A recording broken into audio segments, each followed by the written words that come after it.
Right,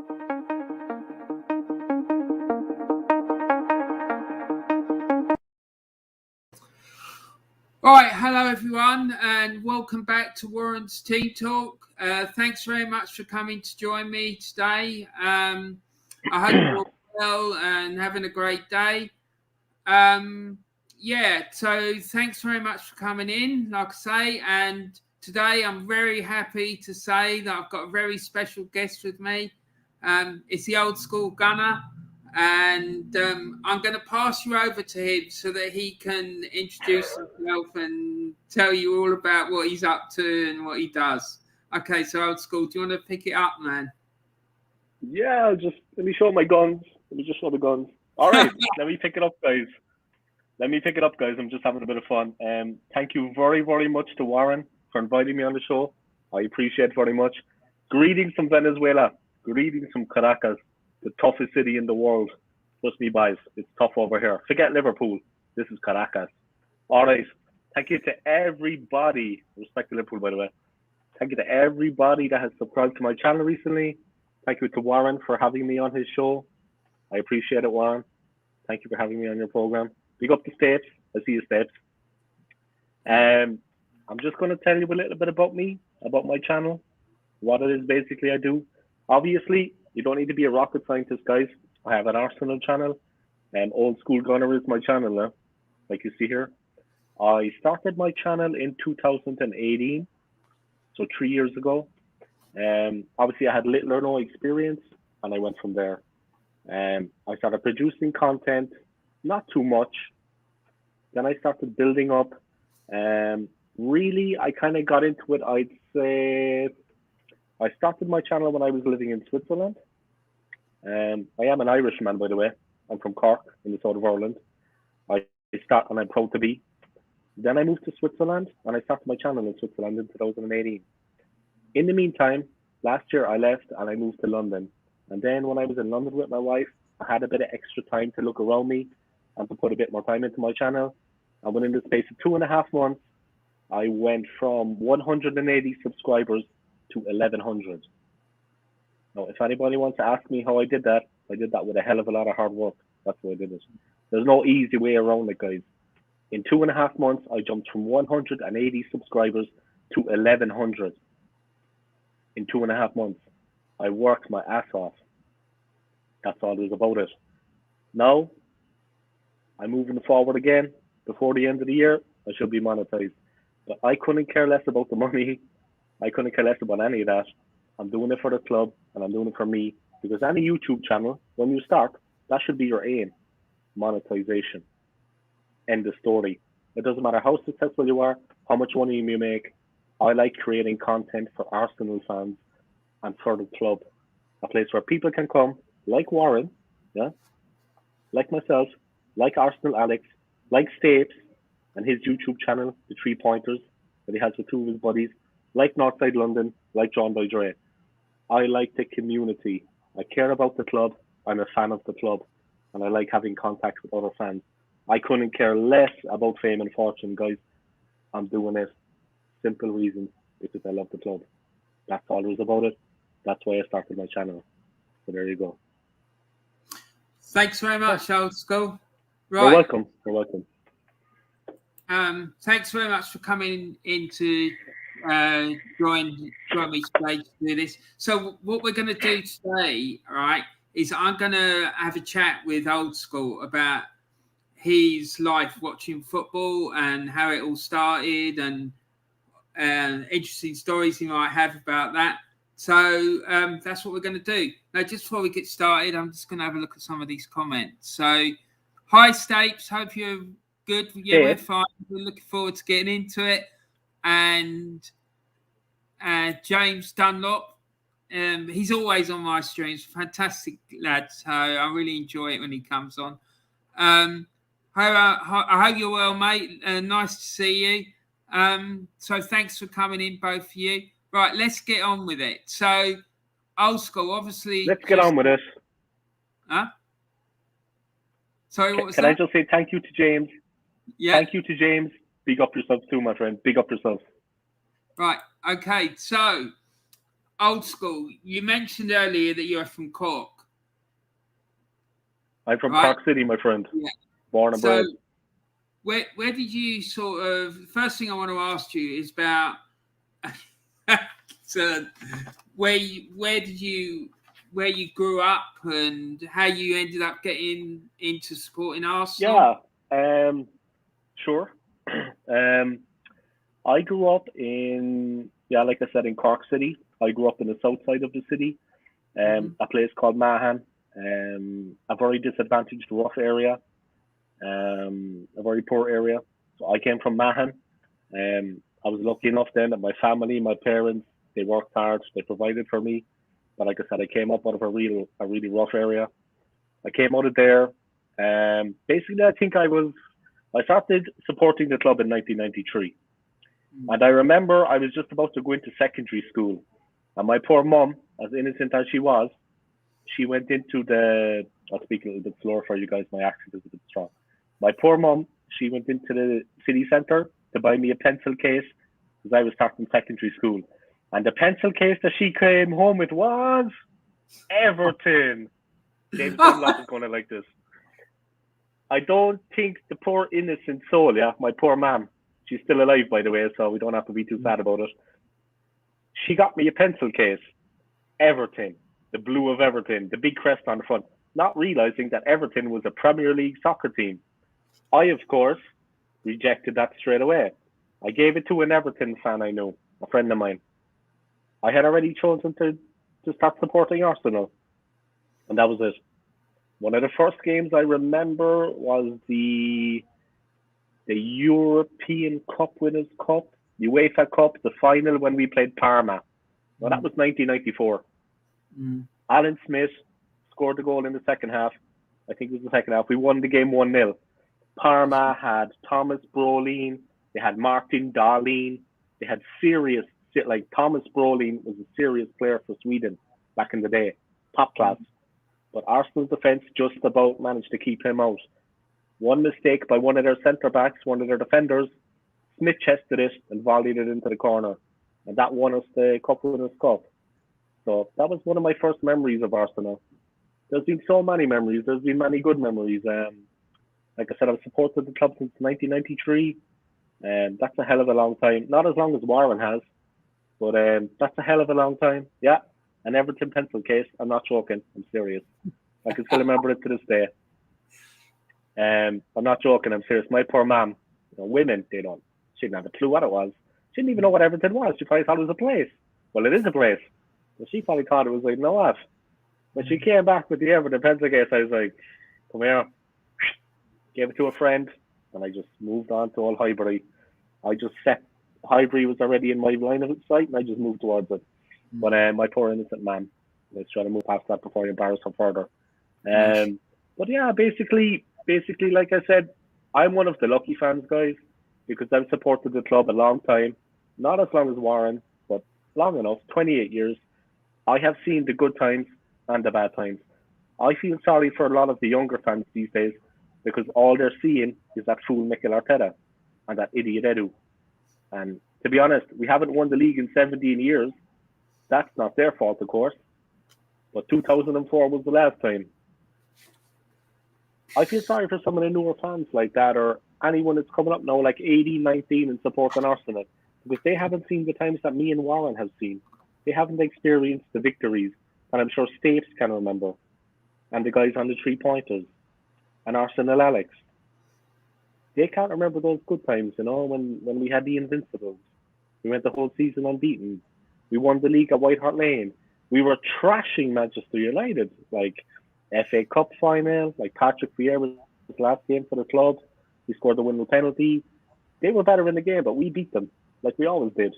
The Charity Shield games, Mark Overmars destroying Gary Neville, embarrassing Peter Schmeichel. They don't remember all of these great times. These teams were serious teams. I mean, Mark Overmars, he's been linked with the club recently because of the technical director job. He is now technical director with Ajax. What a player. You remember him, Warren? Mark Overmars. Yeah. God, his wing play, Pepe should look at that. Watch how Overmars played. And that's how you do it. We have a question from States. Do you both ever get to the games much? Not these days. Well, I'm in Venezuela now, of course. I've been in Venezuela. When I leave here, I'm going to have been here for 6 months. Before that, I was in London, but of course, COVID was around. So it's difficult, but I've been to a couple of games. I've been at the Emirates, and I've been lucky enough to see the team win. One of the games I was at was Cardiff City 2014. We beat Cardiff right at the death. I was saying that one day to Warren about that, how tough Cardiff City fans are. I couldn't believe how tough these guys are. They are tough. But we beat them 2-1. Cardiff City fans, man, are tough guys. Wow, man. Respect to them, man. That city must be... That city, okay, it's not like Caracas. Caracas would go through Cardiff in 5 minutes. But, like, it must be tough enough, you know? But it's not like here. It's not where I am. I'm in the toughest city in the world. You know what I mean? No, it's a madhouse. Yeah. You like my confidence, Warren? Huh? You like my confidence? Yeah. Big up the Arsenal, man. Big up the Arsenal. Yeah, big up Steve. And big up the channel, the 3-pointers. Yeah, exactly. Big up their channel, the 3-pointers. Yeah, no, it's a great channel. I've watched some of their content recently, and it's really good. It's a good really channel now. They learn from the best, Warren. They learn from the best. You know what I mean? So, you said that you grew up supporting Arsenal, right? And what was it like for you, like supporting Arsenal, living in Cork? Because I remember when I worked in that Irish organisation, there was loads of lads there all over Ireland, and most of them were United fans. Yeah. United or Liverpool, and not many Arsenal, to be honest. The Arsenal ones were the ones who were born here, like who were like of Irish parentage. You know, there was one guy, Pat, he came from Islington, and he was a massive Arsenal fan. But most of them, like I said, it wasn't Pat Rice. Pat Rice, yeah, because like a lot of them weren't as old as me, you know, they didn't sort of remember all that. You know, we had like 7 Irishmen in the team at one point. You know, but David O'Leary, yeah. But how was it for you in that sort of situation, Old Skool? It was tough because there wasn't many Arsenal fans. Like in my class in school, there was like 30 of us, 30 boys. I was the only guy. We had tons of Man United fans, but a lot of Liverpool fans. In my city, Liverpool is big. Liverpool is a big club. There was more Liverpool than United. But of course, the 2 more famous clubs were Liverpool and United at that time. Arsenal came through. We won a couple of titles. But it was tricky enough because it was just Liverpool and United. Arsenal, you would never see a Chelsea fan. I mean, they were still under the rocks at that point. They hadn't crawled out from underneath their rocks at that point. Yeah. This was before, you know, all this crap going on in Russia and Abramovich and that rubbish. But to get back to it, as a fan in Cork, it was difficult because there weren't many fans. I was dating a United fan, a woman, by the way. Just to make that point, I'm not gay. So I was dating a United fan, a young lady from the city, and she was a football player actually. She was a defender. Really? And, she had very good moves, very smooth. But anyway, I'll leave it at that. But and I'm not talking about football. Well, anyway, let's keep it clean. I was going to say something else there, but I said we're on air. So she was a United fan, and one day I was talking to her about Cork, the Cork City Arsenal Supporters Club. And you know what she did when I mentioned that? She laughed in my face. So that relationship didn't last long. You know what I mean? No, I can imagine. Yeah. When I said to her that there was an Arsenal Supporters Club in my city, she just laughed. So that was it. You managed to give her the swerve then, mate. Yeah, I dodged a bullet when I got rid of her. That's for sure. But yeah, it's a tough city. It's a tough city to be an Arsenal fan because it's Man United and Liverpool. And to be honest, the Liverpool fans, I can stomach it. But the absolute arrogance of the United fans. That's true. They were pretty damn arrogant now. Arrogant. Like that thing, the Arsenal supporters club. She just laughed. What are you laughing at? You know what I mean? Yeah, no, If she wasn't a woman, I would knock the taste out of her mouth. no, You know what I man. mean? I can understand that. Yeah. I really can. So, The what? arrogance of the United fans, man. Wow. No, they're not good. I have trouble with them. I have to say. Um, Muppets. so what made you want to choose Arsenal? Was there any Yeah, particular it was thing? just Mm. well, like I said, I was a kid. Of course. I Yeah. remember I was just I was reading things in the newspaper. Of course, back then you actually read the newspaper. I Yeah. was reading things in the newspaper. I was seeing things on like Match of the Day and Football Focus. And then obviously this was before Dennis Bergkamp, and this was before Thierry Henry and Nicola Anelka, Patrick Vieira, and Petit. So I'm not a United fan. I'm not one of these people that just joins the club because they're successful and I want to be with the in crowd. I'm not like the Man United supporters. I actually joined the club because I actually just liked them, and it was as simple as that. Something about it, and I liked Ian Wright, but something about it just clicked with me with the club. It just felt right. It's as simple as that. It's hard to explain it. And like I said, we weren't particularly successful at this time. There was nothing really going on. Like I said, I'm not like a United fan that just comes out from underneath my rock and starts supporting the team when they win a couple of trebles. I'm not like those fools, you know. Great. Oh yeah, Okay. if anyone's got a problem with what I'm saying now, talk to me about it.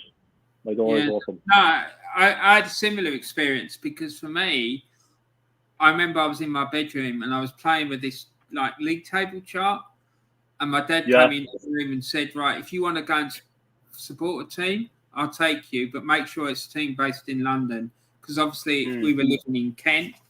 So he said, "Don't choose a club." Close by. Yeah. So I just said Arsenal, and I was probably about 5, so probably in my head I still had the double team in my head. Do you know what I mean? So that's probably why. But I could really, to be honest with you, if I had to put money on it, I would say I can't remember why I chose them. Do you know what I mean? Except for the fact it was local. Well, not local, but more local than say choosing Liverpool, United, or some other team. You couldn't have picked a better team, Warren, in my opinion. And I'm not just saying that because I'm an Arsenal fan. No, we have the best fans in the world, man. Yeah, Arsenal fans are the salt of the earth. When I first went to Highbury, when I first went to Highbury, it just blew me away. Like the stadium, my dad took me round to the main entrance, and you could see like the fact there was like this guard on duty outside the main doors and all this carry on. It just oozed class. It was just incredible. But anyway, so what was your first experiences of watching Arsenal like? How did you do that? Was it on TV or did you get to go to any games? Probably not if you was in Ireland, I guess. But how did that happen? Was you like watching them on TV or how did it happen?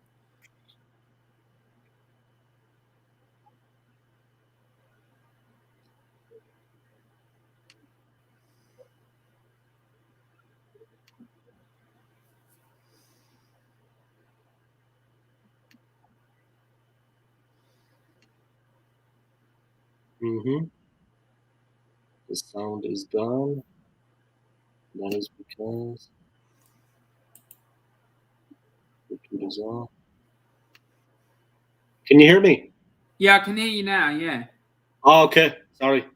No, you're all right, mate. It's fine. I had to turn off my headphones because the battery went dead. Then I needed to disconnect them. All right, guys. Sorry about that.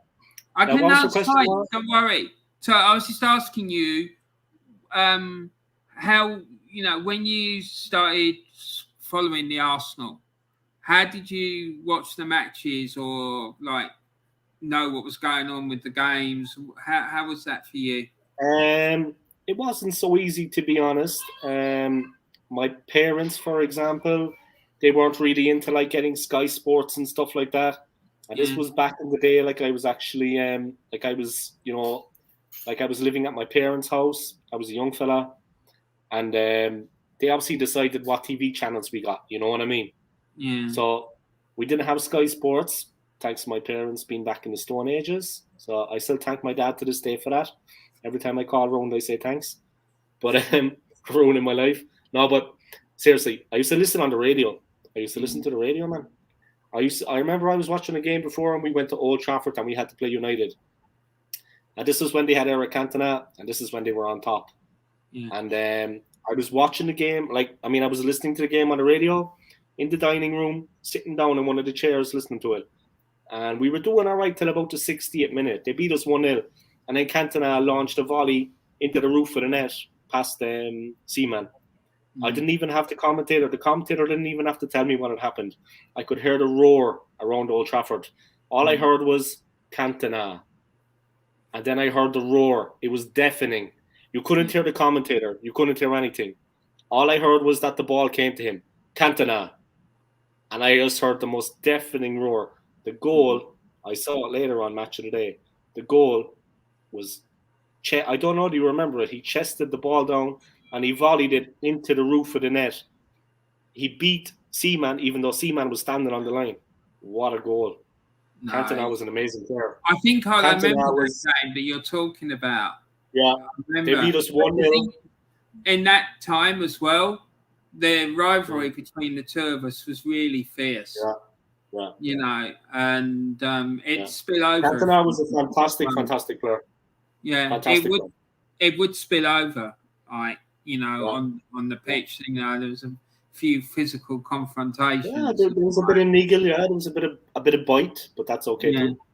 You know, it's part and parcel of the game. That's what's missing today, Warren. That's what is missing today. Yeah, definitely. There is no.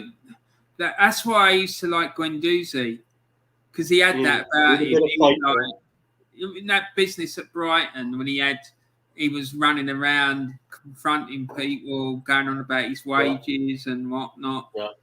You know, the wages thing was a bit shit, but the way he physically confronted people, I liked it. Wow. That game against Spurs at the Emirates when there was a scrap in the corner.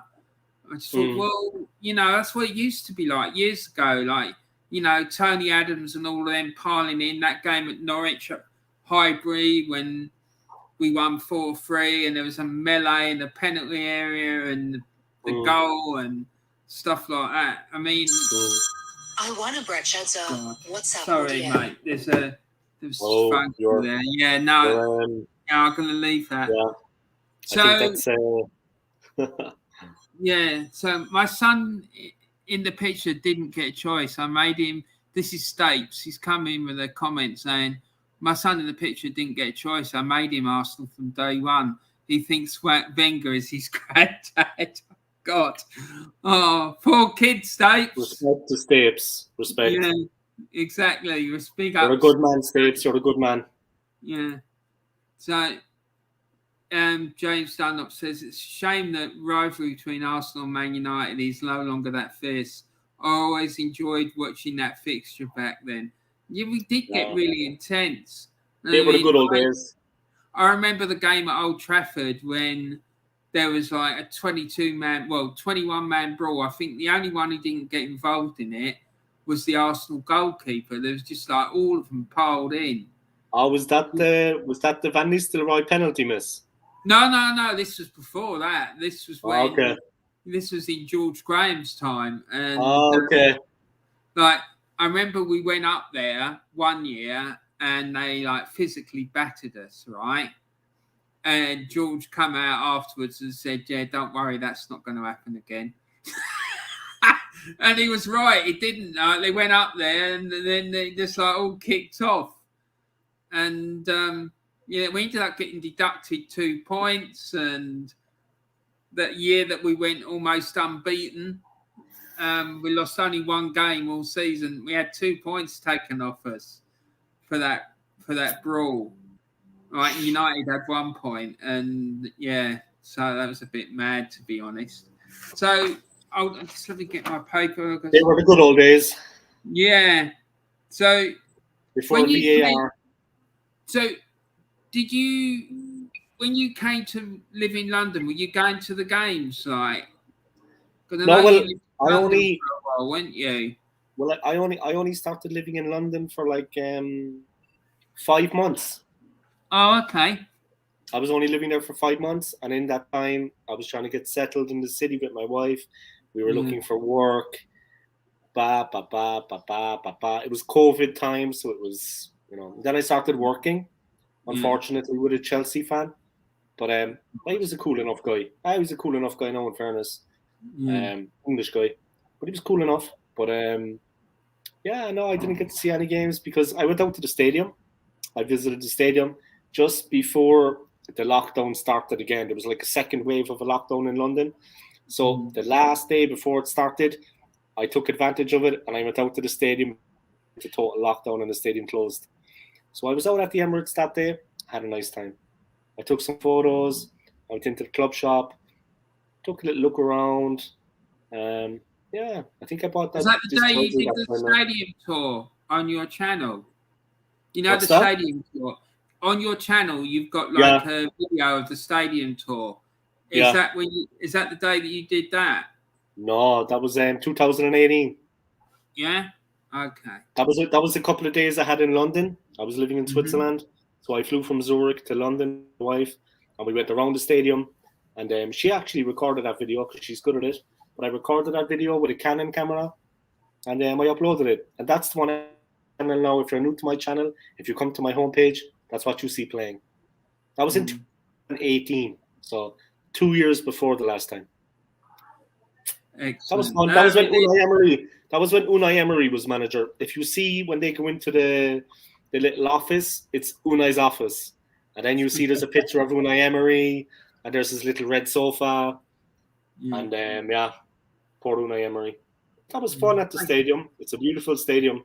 It wasn't my first time there, of course, but doing the tour was fun.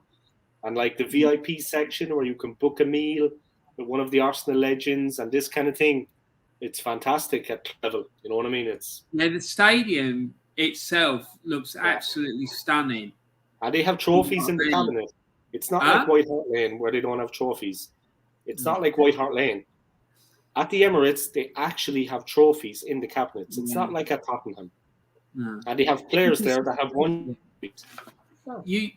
If you ever get chance, go to the Real Madrid stadium tour as well. I was there. I did it. Yeah, because they've got all their trophies in the cabinet there. That's really impressive, man. It's incredible. See the European Cup and all that. It's incredible. Their trophy cabinet. After I walked out, I was like, Jesus, there's so many trophies. I was like, that was...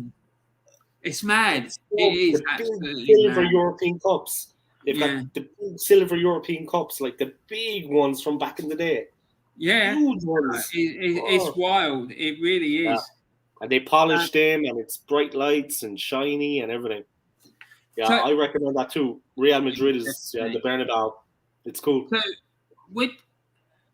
if we move forward now to the current day, how do you get to see the matches? I mean, I know you talked earlier about you went to your father-in-law's place to watch the Norwich game.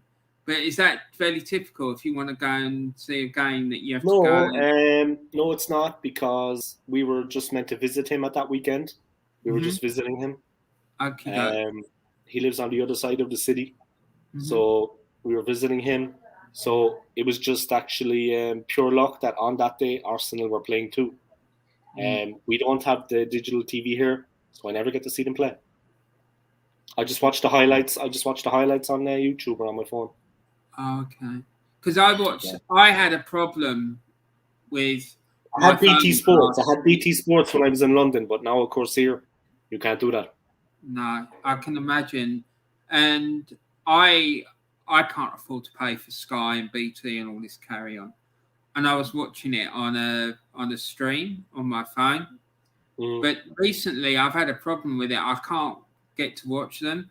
So I watched the Norwich game on Sunday morning on the Arsenal website, because they after midnight they post the whole game on the Arsenal website, so you get like 41st, first half, second half, and so on and so forth, which is quite cool. Do you know what I mean? But it's just a bit annoying because you want to be able to watch it. So I want to ask your opinion about a few things now as well, if that's all right. So, yeah, sure.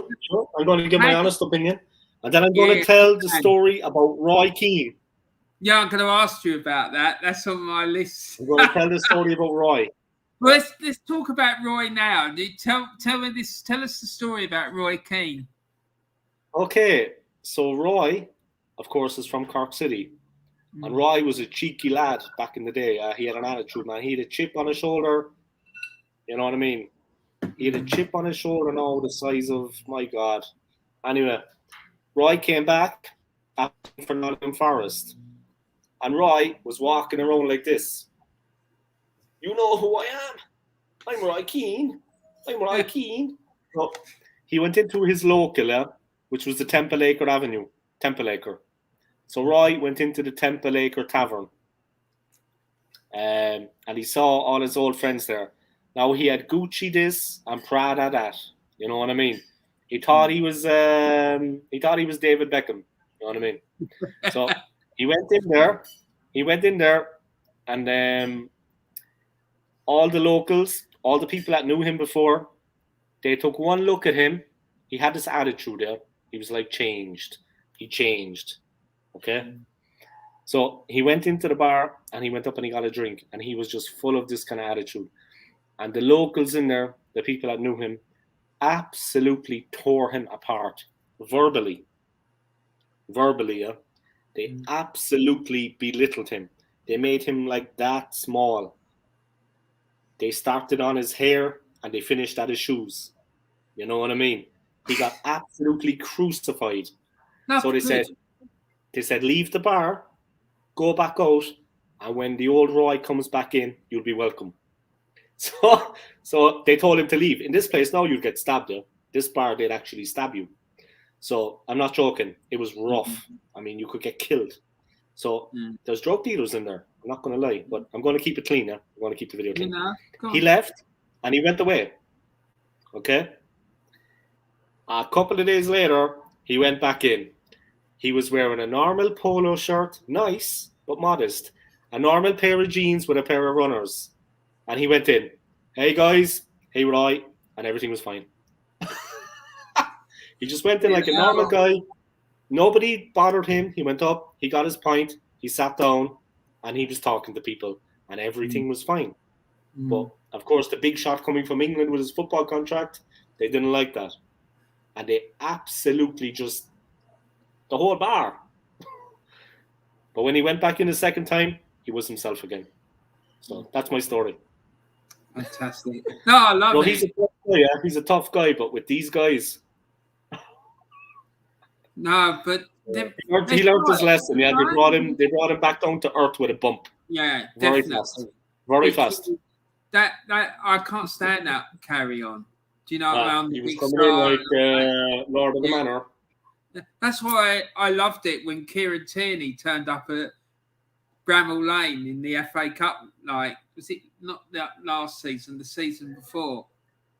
With all his stuff in a Tesco carrier bag and a bar of chocolate. Do you know what I mean? And you've got Aubameyang and Lacazette turning up with Gucci bags and all this carry on, and then he strolls with a Tesco carrier bag. But apparently his mates started giving out to him. Lacazette. All his mates started giving out to him, saying he'd sold out because he was using a Tesco carrier bag rather than a Lidl one. They're funny, yeah. They're funny. Yeah, they're funny. Mad, isn't it? It is. It's absolutely mad. Okay, mate. So yeah, I was going to ask your opinion about a few things, but I love that story about Roy Keane, man. That's great. And that, honest to God, happened. Yeah, it's true. That happened. No, I can believe it.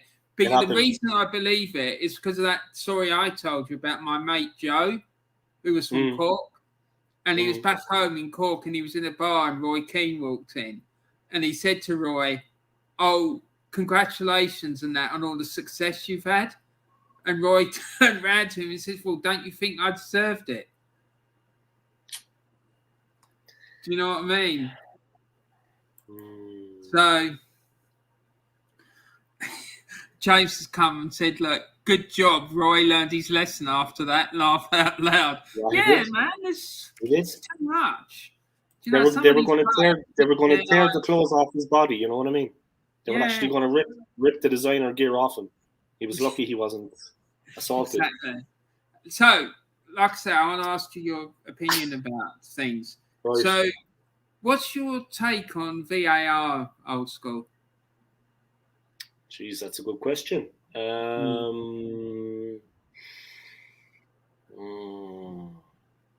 That's a very good question. I wasn't expecting that. You caught me on the hop.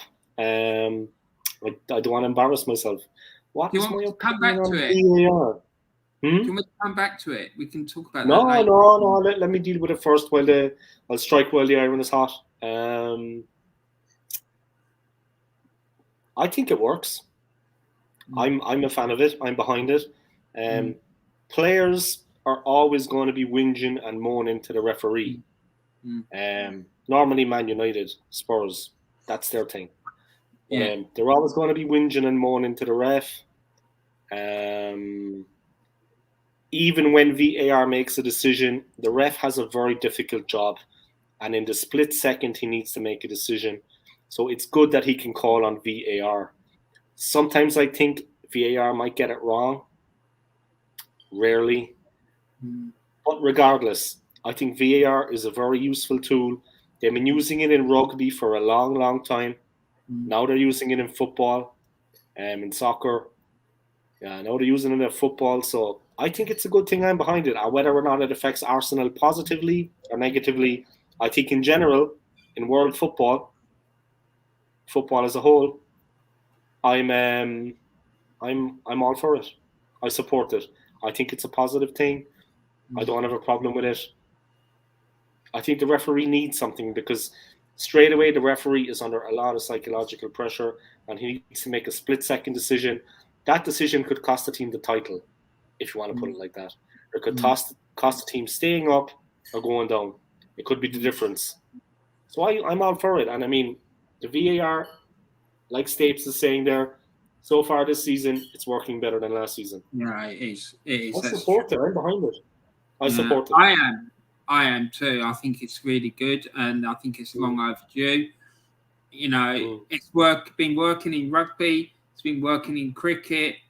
You know, so I don't understand what all the furore has been about, really. You know, I just think it's there to help them, and you know, the only thing I'd say about it is, you know, when they're like sort of trying to make a decision on something, they should leave the referee to make the final decision about it.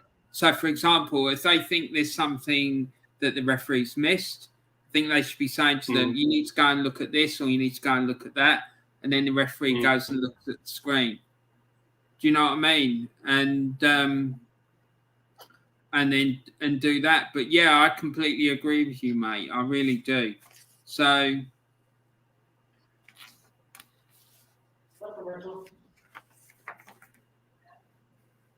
Old Skool, are you still there, mate? I think for a little while.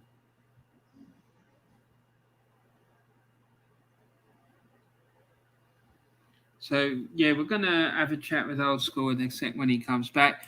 James has come in with the chat saying VAR stands for very appalling referees. I've got no problem with their technology. It's how they use it that winds me up. It's improved so far this season. James, yeah, I agree with you. I think it has improved. I also agree with the point you made about the way the technology has been used, because I don't think it was used particularly well in this country. I didn't hear all this furore in other countries when they were using it. So, yeah, I just think that I think it's a really good tool. And like I said earlier, it's been working really well in cricket and it's been working really well in rugby. So, and, you know, they've got the Hawkeye in tennis and stuff like that. So, hello, mate. You're back. Back again. Back again. Yeah, exactly. So, moving on. When you were a kid, the Old Skool Gunner, right? When you were growing up, did you like play sort of football type games? Like when I mean games, I'm talking about computer games or like things studio or things like that. We didn't really have a computer. No. Did you play like later on in life? Obviously, I got a PlayStation, I got FIFA. Then I used to play, but when I was living at home, that was a luxury, man. We didn't have any. My cousin had one. My cousin across the city, actually living in the same place where Roy Keane lived, he had one, living in Mayfield. So we used to go across to Mayfield, and I used to play the Commodore 64, but that was a long time ago. But I would see myself, I got the PlayStation Pro, I got FIFA, you know. I used to enjoy it. I used to play a couple of Arsenal teams. It's great fun. But Arsenal weren't good on FIFA. I used to play with like Paris Saint-Germain or Real Madrid. A fast team. Arsenal were okay with Walcott. But slow, backwards, forwards, slow, sideways, backwards, slow, backwards. Yeah, you know I used to pick Paris Saint-Germain or Real Madrid. My friend won it. He came first in the top division on FIFA. He won the whole thing. Yeah. With Real Madrid. Yeah. Wow. He won it with Real Madrid. But he picked Real. He said, you need a team with fast defenders, guys that are quick at the back. If you have quick defenders in the team, you can have a good chance. But he was a very good player. But yeah, he went up to the top division, and then he came first. Wow. I think I got to the 8th. I think I was in 8th or 7th. Yeah. Wow. But it was difficult to get up, yeah. But he was good. But yeah, I used to play FIFA. But as a kid, no. Because I remember when I was a kid, I used to have this game. It's called Legacta. And it's a football game, but you play it using dice. It's not on a computer, right? And there's all these charts and all this carry on. I'll send you the paperwork for it if you're interested, because it's good. Called Legacta, Logacta, and it's from the 80s. Way back in the midst of time, but it's good. I've still got all the stuff, and I play it from time to time. That was the dinosaurs were still rolling the earth back then. Mate, I'm telling you, yeah. No, it's cool because you can make your own leagues. You can say who's going to be in it and stuff like that. It's cool. It is. It's really good. It sounds like it takes a lot of patience. Yeah. Well, this day and age, people, I don't think they would be too keen on it because no one's got any patience anymore. I think Stapes would like that. I think Stapes would be well into that now. Stapes. Yeah. No, I'd be well into that. I'd show his son and they could do it together. I'm going to put it on our WhatsApp group and see what people... Hey, Stapes is here. During the war. During the war. The dinosaurs were roaming the earth. The dinosaurs were still there. Yeah. So, hold on. When you was working Old Skool, right, in your... when you were at work, did you have like a works team or football team or anything like that? No, but I used to play indoor football. Right. And sometimes we would play outdoor on AstroTurf. I was with two different groups. I used to get always asked to go to like a 5-a-side. I did karate. I learned the Japanese sport. I was fighting, I didn't play football, I was doing martial arts. Right. But to keep fit, I used to play football because of the legs, because I was doing karate. And the karate training is insane. It's off the wall. But it toughens you up a lot. But football, with the amount of running you do, it's very good for the legs and for your cardio and for your stamina. So I used to do football to keep fit, also for fun. I didn't drink. I wasn't drinking for 4 years. That's a lot saying, considering I'm an Irishman. An Irishman not drinking. But yeah, an Irishman not having a drink is a big thing, Warren. As you know yourself. Mate, I remember the Irish community, man. Gee, they could drink. I'm telling you. I had some real serious sessions with those boys. I'm telling you. Yeah. And the girls are as bad. I'm telling you, the girls could put it away as well, man. Oh, we have a very relaxed attitude to drinking. It's like we relax the neck muscles and we relax the muscles of the mouth, that we can actually consume more. We're very relaxed as we're taking on the cargo, as we're taking down the alcohol. But the women can drink as much as the men, and they can fight as good as the men. That's not a joke. I used to do outreach work, right, to a traveller's site, Irish travellers. Oh, yeah. And I tell you, it was on that site. He lived on that site. It was Francie Barrett. You know Francie Barrett? Yeah. The name sounds familiar, but I don't know. He won just one of those names. He won a medal for Ireland at the Olympics. Yeah, the boxer. Yeah. The boxer. Yeah. Francie Barrett. Yeah, Michael Carroll. He was another man. Michael Carroll was the main man. Michael Carroll. You know Carroll? Yeah. Jesus, he was some boxer. Yeah. Francie, I got really friendly with him. And I used him. I think using, that's the wrong word. He helped me to get in with the rest of the travellers because they could see he trusted me. So because he trusted me, they all trusted me, if you see what I mean. You know? But he used to come and chat to me about boxing and about his bouts and all that. And the last time I saw him, he was really excited because he was about to go and get a Cuban coach. Like, because, you know, Cuban boxing's like got a really good reputation. Yeah. But just quickly off about another sport, I wanted to ask you: did you ever play Gaelic games at school? Yeah, I did. I played it. I played Gaelic football, and I played hurling.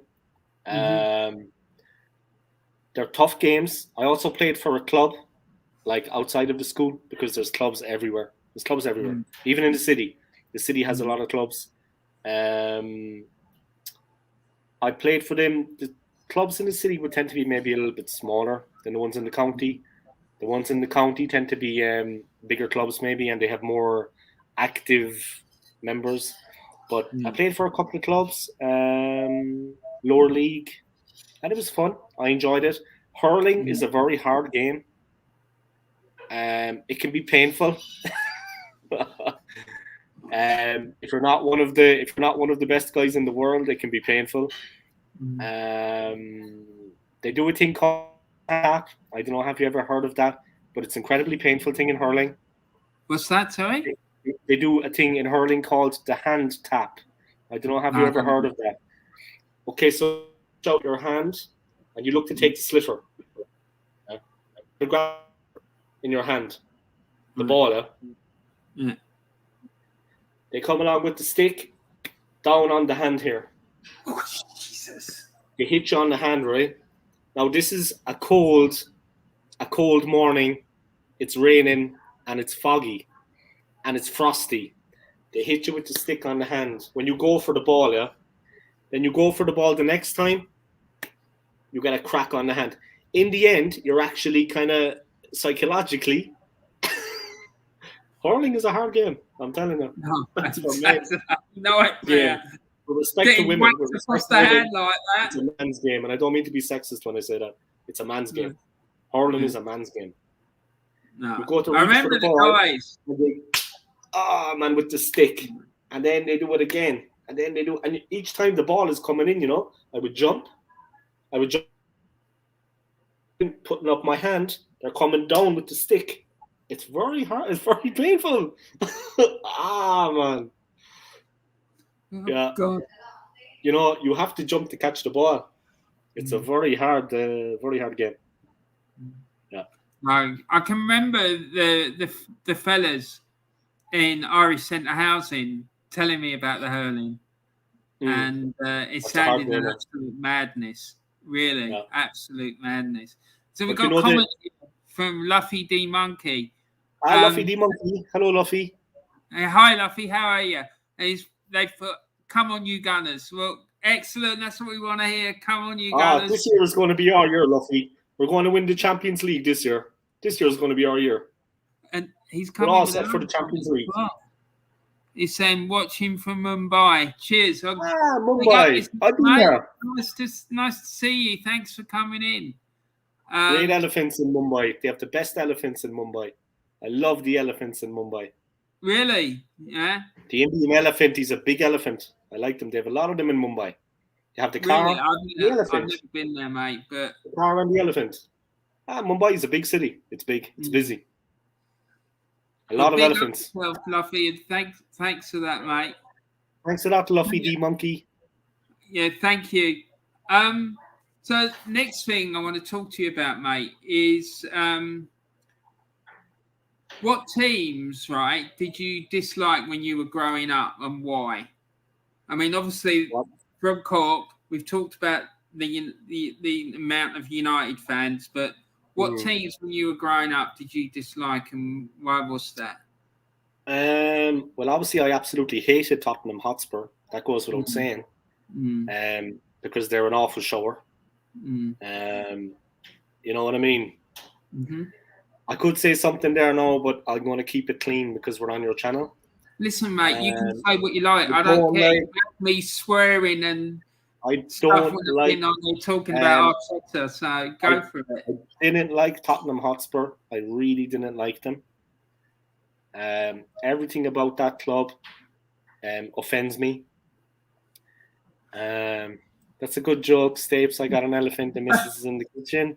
Oh, God, the poor woman. Partner, jeez. I actually can't see what you put, mate. You know what I mean? Anyway, Stapes, respect. Let me think, yeah. I didn't like Spurs for obvious reasons. I mean, I don't think anybody likes them apart Spurs themselves. A soulless club, a club with no history, a club with no trophies, and petulant fans. And they win a North London derby and they think they're the kings of the castle. They don't know what it's like to win a championship. They don't know what it's like to win a league. I think they've won one their whole history. Yeah, they've been champions once. They've won it twice. But the thing is, they won it once and they paid for it once. Yeah. What I liked was when DT turned around and said, yeah, the last time they won a trophy, they were watching it in black and white. But that's actually true. Yeah, it's true, man. It was 1962, 61, 62. That's actually not that seems being serious. But it's funny. It's true, man. Yeah, it's true. 1962, yeah. Exactly. They won a League Cup, but it took an Arsenal man to win it for them. When George Graham went over there and won the League Cup for them. Sol Campbell came to Arsenal and he wanted to win. He wanted to win the Premier League. He would never have won the Premier League at Spurs. No. Exactly. That's why. Yeah. So respect to Sol Campbell, great player. Exactly. He made the right decision. He made the right decision. He certainly did, mate. Great player. He certainly did. So, do you have any stories of watching football from your early years? Of like, I know you talked about the radio and talked about the Cup Winners' Cup final earlier, but if you got any other stories you'd like to share? I remember the Champions League final, unfortunately, in 2006. That was a tough time for the club, and we could have won that game up until the sending off, up until the layman sending off. We were giving as good as we were getting, and it was a very even game. And I'm not dreaming about that. That was probably the best Arsenal team we ever had in that final. One of the best Arsenal teams we ever had. A fantastic team, packed full of talent. Dennis Bergkamp was on the way out at that point. He wasn't what he used to be. I don't think he played in that game, but as far as I remember. But definitely that was a major disappointment for me. Probably the hardest disappointment of all, because since then we haven't been back in a Champions League final. And of course, we could have been the first team in London to win it. Now that's Chelsea. You see Spurs getting to a final. For me, that was the most disappointing game I remember for Arsenal. Until Mikel Arteta took over, of course. He's taken it to a new low. A nothing manager. But definitely that loss to Barcelona in that Champions League final was a hard one to take because we were in the lead. The man I just mentioned, the main man, Sol Campbell, got the header. We were 1-0 up, and then Lehman got himself sent off, and the game kind of just slipped away from us in the last couple of minutes. You know, it kind of just slipped away. It slipped away for us in the last 20 minutes. We had it. We were given as good as we were getting. We were causing them all kinds of problems all over the field. We were defensively strong. And then Etu, you know, and the rest is history. 11 against 10 against Barcelona, you have no chance. No. Goalie gets sent off. They move the ball into spaces you can't cover. They hurt you. They move the ball wide. You have to cover a lot of ground. You have to track back. It was only a matter of time before they won. It was only a matter of time before they got the second goal. But that was a disappointing one for me. One of the better victories.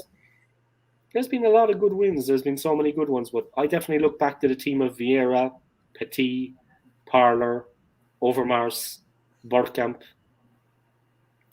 Ian Wright, Henry. Fantastic players. Who'll never forget when Arsene Wenger first came to the club and he started giving the guys new training regimes, new diets. He lengthened the careers of Tony Adams, Steve Bold, Winterburn, Dixon. He got the very best out of them, the very best. Tony Adams was running around like a 19-year-old on the diet, no alcohol. They used to rest Adams in between trainings because of his knees, I think. You know, he didn't have to train 5 days a week. He could train 3 days a week on and off. And it suited him. And the respect between Adams and Wenger was there for all to see. And when Tony Adams went out on the field, clean, off the drink, enjoying the new diet, enjoying the way his body felt, enjoying the way he could get back to the way he used to play, Adams gave his all out there. For me, arguably the greatest player to ever play for Arsenal, Tony Adams. And I'm not forgetting about Dennis Bergkamp. I love Dennis Bergkamp. Incredible player. Henry, animal. Henry, animal. Bergkamp, world class. But Tony Adams for me, man, when he came back that time and he beat the drink and he was on this Wenger diet and this new training regime, what a player. I mean to say, Steve Bold passing the ball and Tony Adams smashing it in, I think against Everton to win the league at Highbury. You know? Times like that, man. We miss those times. But they're long gone. That's the worst thing. That's the worst thing about the old days, Warren. They're the old days. You know what I mean? It is. It's true. It's true. But yeah, you remember that time when Wenger came in and he brought in this new training regime. He brought in these diets, different type of food. He brought in these dietitians at the club. There was no alcohol in the players' lounge. And he prolonged the careers and improved the careers of players like Adams and Bold. And we got the very best out of them at the end. And we had the mix of Ray Parler. We had the mix of Ian Wright. Then we had the older guys like Adams and Bold with their experience. Seaman with that calm head. Then we had Overmars come in, Bergkamp come in, Nicolas Anelka. The mix in the squad was just, we had experience, we had youth, we had world-class talent, we had cool heads. We had it all. That team was unbeatable, man. Unbeatable. It was incredible. It was amazing. I'm just going to ask you guys comment. Lofty D Monkey's come in and he said, I'm a younger generation Gunner. I'd like to know if the fans were as reactionary as they are now in the social media age. I remember when Don Howe got sacked. Now, this was back pre-George Graham time, right? Don Howe was like caretaker manager of the club. And he was doing a fairly good job. I remember there was one point where we were like 9 points behind Everton, who were leaders of the first division, right? And we had 4 games in hand. If we'd won all those games in hand, we would have been like top of the league. And they sacked him. And I remember all the fans, like in the North Bank, like really going for the board, right? There was loads of like chanting against the board all game, like Donny loves the Arsenal, Donny loves the Arsenal, you don't. And it was like non-stop. But the business about them being reactionary is difficult to say because, people weren't able to voice their opinions in such a public way as what they are now. The only thing was then we had fanzines as well, which was like the start of it, really. People getting a voice and whatnot that could be viewed publicly. But so, to answer, it's difficult to say, really. I mean, there was that incident with fans being aggressive towards the board and stuff like that, but it's difficult. I don't know what your thoughts are about it. Fans, I mean, I've watched a good number of YouTube channels, Arsenal channels. I'm always gaining experience, but it interests me as well what went on in the club before my day. And I remember a fan came on once. I'm not going to name the channel he came on, but he had a story to tell, and it was a very good story.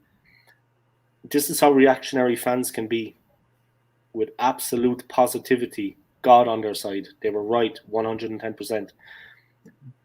Back in the day, in English football in the 80s, and I think Warren remembers this, there was a lot of racist groups in English football trying to infiltrate the normal fans in different clubs, and they wanted to get into Arsenal. They wanted to be at Highbury. They were coming to the games, buying tickets, standing on the terrace, and it was nothing but pure, disgusting racism. Okay? Now, at this time in English football, of course in England, there was a lot of black football players. The Arsenal fans, not this racist group that tried to infiltrate them, the Arsenal fans, they beat them in the stands physically. They beat them out of the stadium. They fought them on the streets. They fought them in the stands. They weren't going to take that crap from them. They got them out of the club. Ask anyone now, this is gospel. This is not me fantasizing or anything. They stopped them from taking over and from getting a foothold in the football club, a racist element. They beat them out of the club. And out on the road, they beat them too. They had to physically beat them out, but they did it. This made players like Kevin Campbell, like Ian Wright, like Paul Davis. Yeah, Paul Davis. I was going to say Tony Davis. Paul Davis. Players like Paul Davis come to the club because they looked at what had happened. They looked at the way the fans were, and they came and they joined the club. So that is as reactionary as you can get. I mean, and some of these racist guys that were trying to infiltrate the club, they were pure and utter scumbags. But the fans physically beat them out of Arsenal Football Club. And when they saw them on the street, they gave them another beating, if that wasn't enough for them. So they beat them out. I'm not condoning violence, but respecting them for doing it, for stopping them taking a foothold in the football club. Because God knows where it would be now. And it made a lot of the players of black players, a lot of the black players, it made a lot of them come to our club because they respected us. Like Wright, like Campbell, like Davis. That is as reactionary as you can get, in my opinion. Arsenal fans are decent people and they're there to be counted on. Simple as that. So, should be proud of the club. 110% proud of the club. No, absolutely, mate. No matter what happens. Has said that some Tottenham fans think they're the biggest club in the world. They're not even bigger than us, Aston Villa and Newcastle. And that's true. That's my opinion about it as well. They're dreaming. Yeah. Go win something. Win something and come back and talk to me. If they win the Premier League, wait till they win something. I'm always waiting. Go win something. Win the Premier League and come back and we'll have a chat. They never won the Premier League. They have not won the Premier League. It's been in existence since 1992. They haven't won it. Go win something, and then we can sit down and talk. And then win another 10 titles. They have to jump up to hit us on the knees, regardless of our league position now. 13 titles speaks for itself. It is true. 13 titles, Warren. 13. No, exactly. They're known as a cup team. Exactly. We're the third biggest club in this country. Third biggest. It's only United and Liverpool have won more titles. Exactly. Okay, Stapes has a question for me. I gotta go now soon. I gotta go like in 5 minutes. I gotta wrap it up because I got to go into the city. Well, can we do a part two, mate? There's a lot more I want to talk to you about. Let's check the question from Stapes. He has a question for me. Okay. Question for Old Skool Gunner. Outside of Arsenal, Man United and Liverpool, which other English clubs have a big following from Ireland? QPR? None. None? No. In my opinion, none. Mm. Arsenal don't either. Arsenal don't either. Big following in Ireland, haven't they? Arsenal don't have a big following in Ireland. No. Not compared to Manchester United and Liverpool. Absolutely no way. No way. It's like 45% United, 45% Liverpool, maybe 5% Everton. Maybe 5% Arsenal. You know who has a big following? Everton, surprisingly. Really? They have a bit of a following. It's not just Liverpool, because a lot of Irish people emigrated to Liverpool back in the day looking for work. Yeah, no, they didn't just support Liverpool. They supported Everton. Yeah, no. Everton have a bit of a. I would say it's Liverpool have the most, surprisingly. Then United. Then Everton. And then maybe Arsenal a few and Chelsea a few, and that's it. That's it, man. That's it. Listen, mate. I know you said you've got to go in a minute, so I can give you 5 minutes. Yeah. Are you able to do a part 2? Because there's a lot more I want to talk to you about. I can do a part 2 next week. Yeah. Next week. Yeah. Okay, mate. I'll sort that out. Absolutely. But listen, thank you very much for coming on, Old Skool. I just want to my pleasure. I just want to go through some more of these comments. Yeah, sure. James Dunlop says, I can imagine it was bad with the racism back then. Social media hasn't helped in this modern day. And it hasn't. Yeah. You know, it's terrible. Ian Wright, not just because he's an Arsenal player. The racist abuse that Ian Wright has been subjected to is an absolute disgrace. It is a disgrace, and it shouldn't happen. Give me 5 minutes alone with these fans, and I'm telling you something, boy. I'll show you what I'm good at. I'm not just good at YouTube, guys. You know what I mean? I'll show you what I'm made of. Yeah. Give me 5 minutes alone with those fans, mate. I'm telling you. and I'll show you something, boss. Don't mess with Old Skool. If I saw the fan that said that to Ian Wright, and he was an Irish guy did it, yeah, I'm ashamed to say it. He was an Irish guy, some scumbag teenager. Give me 5 minutes with him, and I swear to God, I'll teach him all about the knockout. I'm not joking. It's a disgrace the way... No, let's have it right, Warren. Let's have it right. It's a disgrace what was done to Ian Wright. Absolute disgrace. And any other player like that, it doesn't have to be an Arsenal player. They should be ashamed of themselves to things they say to him on social media. Absolute disgrace. They should have their rights. Absolute. The things they said to him, I'm telling you now, the things they said to him, you wouldn't treat a dog like that. Respect to Ian Wright, man. Respect to Ian Wright. Yeah. He's one of our own, Warren. He's one of our own. Let's have it right. You know he is. Ian Wright is one of our own. The racist abuse that he was subjected to is an absolute disgrace. I can never condone that. I would never say that about an opposition player. I would never call him the N-word or anything like that. I might call him a B, but I'm not going to bring race into it. Disgraceful. Absolutely disgraceful. Completely unacceptable, man. That is right. He crossed the line. He crossed the line for me. There's no need for that. No. To any player. Sancho, Saka, and what is the Man United player? The lad who does all the work with the kids, getting them food. The guy, yeah. Rashford. The racist abuse that they suffered after missing those penalties in the Euro final against Italy. Absolutely disgraceful. They should be ashamed of themselves. It doesn't matter if they were English fans. I don't care where they come from. It's right. The people that did that, right? There's a lot of good English fans out there. The people that did that, they should be absolutely ashamed of themselves. Disgraceful behavior. Prison time, mate, in my opinion. These guys are kids, man. They're, young there. Prison racist time. Abuse, man. Racist abuse for me. Got to kick it out of football. Yeah. Respect Ian Wright. Exactly. He's one of our own, Warren. They crossed the line, man. Exactly. Anytime they want to meet me, let me know, lads. I'll be there. And I'm bringing hell with me. I'll turn up on my own. I'll just come alone. I will come alone. I don't need anyone. I'm a one-man army. I'll just turn up and I'll give it the old Roy Keane. I'll give it the Roy Keane treatment. Back off, Ian Wright, lads. Back off, Ian Wright. You know what I mean? Leave him alone. He's one of us, Warren. He's one of our own. You better watch out. Thanks, mate. Need part You're 2. welcome. Take care. I'm Irish, Warren. I can't help it. I'm Irish. Yeah. I can't help it. Fighting's in my blood. Oh, look. We'll wrap it up there, I think. Yeah.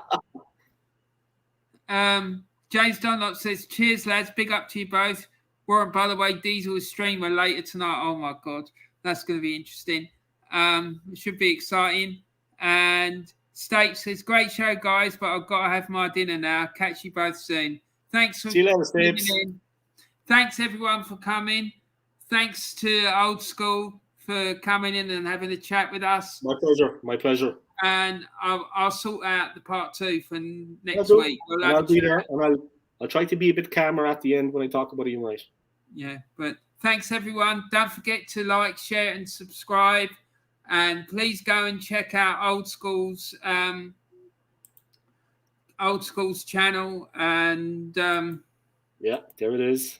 Yeah, there it is. Go and check it out. And there it is. I'm going to put the description for his channel in the description.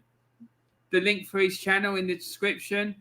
And also go and check out the Claude and the Bansta's channel as well. So anyway, thanks for coming. And check out the 3-pointers. Yeah, and the 3-pointers as well. And we'll look forward to seeing you all again soon. Thanks very much. Later, Take care, guys. See you later. All the best.